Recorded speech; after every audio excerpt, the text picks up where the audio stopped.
नमस्कार दोस्तों, आपका स्वागत है हमारे YouTube चैनल पर। कैसे हैं आप सब? आशा करते हैं आप सब भी अच्छे होंगे। अगर आपने अब तक हमारे चैनल को सब्सक्राइब नहीं किया तो सब्सक्राइब कर लें। आज मैं आपके लिए कहानी लेके आई हूँ मुखौटा। पारस एक खिलौने वाले की दुकान पर खड़ा था। अभी अभी उसका रिज़ल्ट आया था जिसमें वह फर्स्ट डिवीज़न में पास हुआ था। उसके पापा श्रीकांत जी उसे लेकर पास ही की खिलौनों की दुकान पर ले गए।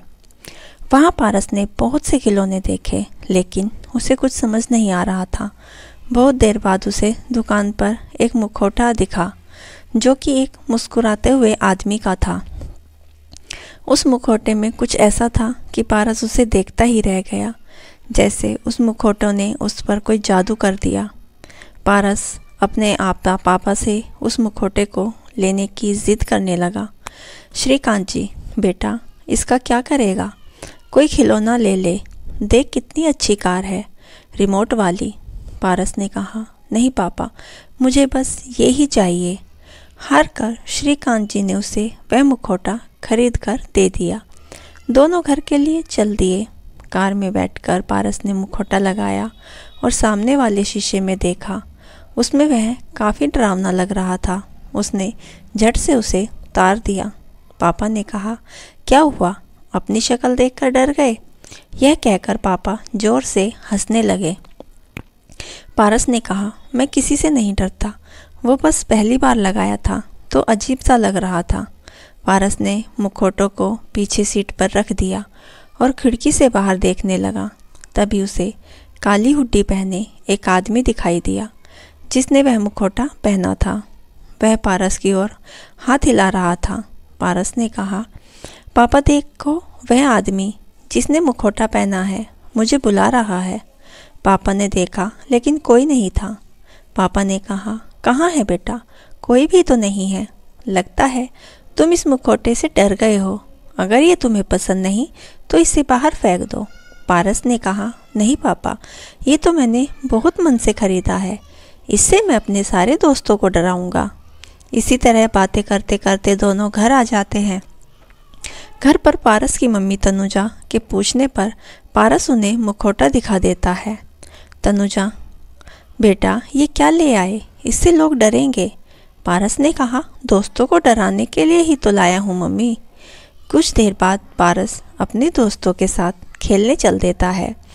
वह मुखौटा अपनी शर्ट के अंदर रख लेता है। उसके सभी दोस्त पास के मैदान में क्रिकेट खेलने के लिए इकट्ठा हो जाते हैं। तभी वह मुखौटा पहनकर सभी को डराने लगता है। उसके सभी दोस्त इधर उधर भागने लगते हैं। पारस को बहुत मज़ा आता है। तभी वह देखता है कि मैदान के एक किनारे पर वह आदमी खड़ा है, मुखौटा लगाए। पारस डर जाता है। वह जल्दी से मुखौटा उतारकर घर की ओर चल देता है। वह आदमी पारस के पीछे पीछे चलने लगता है। कुछ देर में वह पारस के सामने आ जाता है। पारस डर के आंखें बंद कर लेता है और मुखौटा फेंक देता है। वह आदमी मुखौटा उठाकर उसे अपने कपड़ों से साफ करता है। आदमी बोला, बेटा डरो नहीं, मैं तुम्हें नुकसान नहीं पहुंचाऊंगा।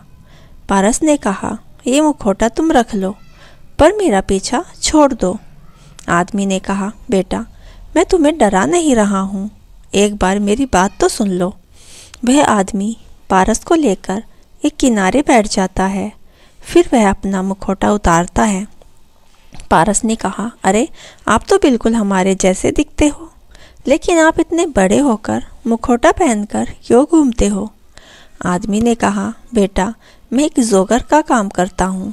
बच्चों की पार्टियों में जोकर बनकर सबको हंसाता हूँ। जहाँ बच्चों के साथ बड़े भी मेरा मजाक उड़ाते थे। मुझे इसके अलावा कुछ नहीं आता। एक दिन मैं एक बर्थडे पार्टी में अपने करतब दिखा रहा था। उस पार्टी में मेरा छोटा सा बेटा भी आया था। मुझे उसके बारे में नहीं पता था। तभी मेरे हाथ पर बंधी घड़ी से उसने मुझे पहचान लिया। उसने मेरा मुखौटा हटा दिया। वह रोने लगा और पार्टी छोड़कर भाग गया। मुझे बहुत दुख हुआ। उसे बुरा लगा कि उसके पापा एक जोकर हैं। तब से वह मेरे से बात नहीं करता। मैं चाहता हूँ कि कुछ और काम करूँ, लेकिन मुझे कोई काम नहीं मिलता। उस दिन जब तुम यह मुखौटा खरीद रहे थे तो मैंने सोचा क्यों न अपने बेटे से तुम्हें मिलवाऊँ, जिससे वो अपने पापा से नफ़रत ना करे। उसे पता लगे और भी लोग मुखौटा पहनते हैं। पारस ने कहा, बस इतनी सी बात अंकल, यही पास ही मेरा घर है।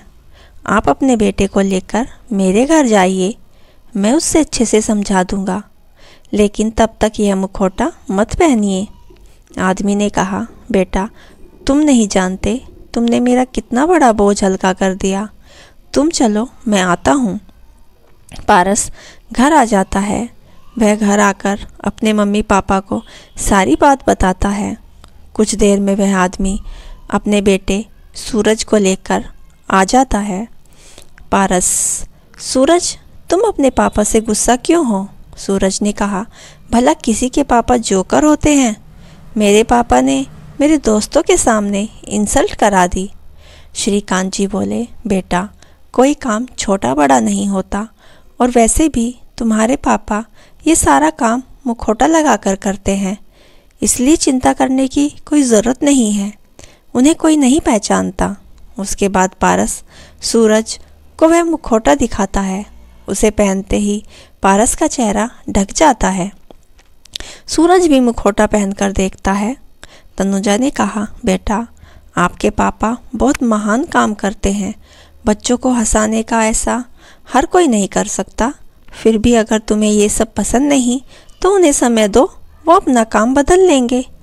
उसके लिए उन्हें कोई काम भी सीखना होगा जिसमें समय लगेगा, लेकिन अगर तुम उनसे गुस्सा रहोगे तो उन्हें बुरा लगेगा। यह सुनकर सूरज रोने लगता है और अपने पापा से लिपटकर माफ़ी मांगने लगता है। श्रीकांत जी, भाई साहब आप कल से जब भी आपके पास समय हो मेरे ऑफिस में आ जाना। वहाँ मैं एक अकाउंट का काम सिखा दूँगा। 2-3 महीनों में आप सीख जाएंगे। इससे वह खुश होते हैं। पारस और श्रीकांत जी का धन्यवाद करके अपने घर की ओर चल देते हैं। श्रीकांत जी, बेटा कोई भी खिलौना आज तुम्हें वो खुशी नहीं देता जो इस मुखौटे ने दी है, ये तुम आज महसूस कर रहे होगे। पारस अपने पापा से लिपट जाता है। दोस्तों, अगर हमारी मुखौटा कहानी आपको अच्छी लगी हो तो हमें कमेंट में ज़रूर बताइए और हमारे चैनल को सब्सक्राइब करना ना भूलें। कहानी पूरी सुनने के लिए आपका दिल से धन्यवाद।